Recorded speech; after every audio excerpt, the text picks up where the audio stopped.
कि पुनि कहराऊ सुहृद जिय जानी, प्रेम पुलक मृदु मंजुल बानी। भामिन भयऊ तोर मन भावा, घर घर नगर आनंद बधावा।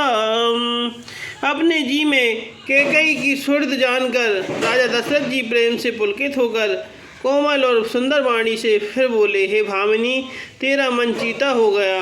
नगर में घर घर आनंद के बधावे बज रहे हैं कि राम देव काल जो राजू, सजह सुलोचन मंगल साजू।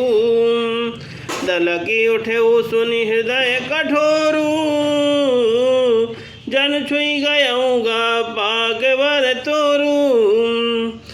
मैं कल ही राम को युवराज पद दे रहा हूँ, इसलिए हे सुनैनी तू मंगल साज सज। यह सुनते ही उसका कठोर हृदय दलक उठा अर्थात फटने लगा, मानो पका हुआ बाल तोड़ अर्थात फोड़ा छू गया हो। कि ऐसे पीर बियस तहि गोई, चोर नार जिमि प्रगट न रोई। लखै न भूप कपट चतुराई, कोटि कुटिल मुनि गौरव पढ़ाई। ऐसी भारी पीड़ा को भी उसने हंसकर छिपा लिया, जैसे चोर की स्त्री प्रकट होकर नहीं रोती, अर्थात जिससे उसका भेद न खुल जाए। राजा उसकी कपट चतुराई को नहीं लख रहे हैं, क्योंकि वह करोड़ों कुटिलों की शिरोमणि गुरु मंत्रा की पढ़ाई हुई है। कि यद्यपि नीति निपुण नर नाहू, नारी चरित जल निधि अवगाहू। कपट स्नेह बड़ाई बहोरी, बोली बियस नैन मुँह मोरी। यद्यपि राजा नीति में निपुण है, परंतु त्रिया चरित्र अथाह समुद्र है। फिर यह वह कपट युक्त प्रेम बढ़ाकर अर्थात ऊपर से प्रेम देखकर नेत्र और मुंह मोड़कर हंसती हुई बोली कि मागू मागू मैं कहूँ पिए, कबहू न देहु न ले। देन कहूँ वरदान दुई, तेहु पावत संदेह लखन सिया रामचंद्र शंकर हरिओम। जय जय सिया राम श्री सीताराम, बोलन वानरी की जय। हे प्रियतम, आप मांग मांग तो कहा करते हैं, पर देते लेते कुछ भी नहीं। आपने 2 वरदान देने को कहा था, उनके भी मिलने में संदेह है। कि जाने उमर में राव हंसी गया ही, तुम ही कुहाव परम प्रिय यही।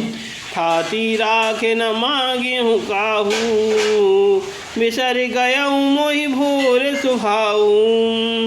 राजा ने हंसकर कहा कि अब मैं तुम्हारा मर्म अर्थात मतलब समझा। मान करना तुम्हें परम प्रिय है।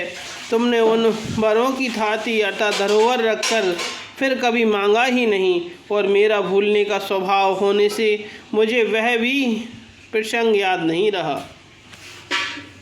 कि झूठे हम ही दोष जन देहू, दुहि के 4 माग मकुले हूँ। रघुकुल रीति सदा चली आई, प्राण जाहु बरो वचन न जाई। मुझे झूठ मूठ दोष मत दो, चाहे 2 के बदले 4 मांग लो। रघुकुल में सदा से यही रीति चली आई है कि प्राण भले ही चले जाएं, पर वचन नहीं जाता। कि नहीं असत्य समय पातक पुंजा, गिरि सम होए कि कोट के गुंजा।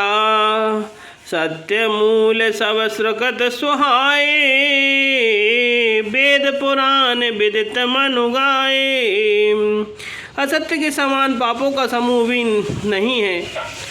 क्या करोड़ों घुंघचियाँ मिलकर भी कहीं पहाड़ के समान हो सकती हैं? सत्य ही समस्त उत्तम सुकृतों अर्थात पुण्यों की जड़ है। यह बात वेद पुराणों में प्रसिद्ध है, और मनु जी ने भी यही कहा है कि तहि पर राम शपथ कर आई, सुकृत स्नेह अवधि रघुराई। बात तृणाई कुमति हंस बोली, कुमत कुबी आगे को लह जानू खोली। उस पर मेरे द्वारा श्री राम जी की शपथ करने में आ गई, मुँह से निकल पड़ी। श्री रघुनाथ जी ने मेरे सुकृत अर्थात पुण्य और स्नेह की सीमा है। इस प्रकार बात पक्की करा के दुर्बुद्धि के गई हंसकर बोली, मानो उसने कुमत अर्थात बुरे विचार रूपी दुष्ट पक्षी अर्थात बाज को छोड़ने के लिए उसकी कुलही अर्थात आँखों पर की टोपी खोल दी कि भूप मनोरथ सुभग बनो सुख सुविहंग समाज भिल्ल निजिमी छाड़न चहते बचन भयंकर बाज लखन सिया राम चंद्र शंकर हरि ओम जय जय सिया राम श्री सीताराम बोल हनुमान हरि की जय बोल रामायण मैया की जय। राजा का मनोरथ सुंदर वन है, सुख सुंदर पक्षियों का समुदाय है।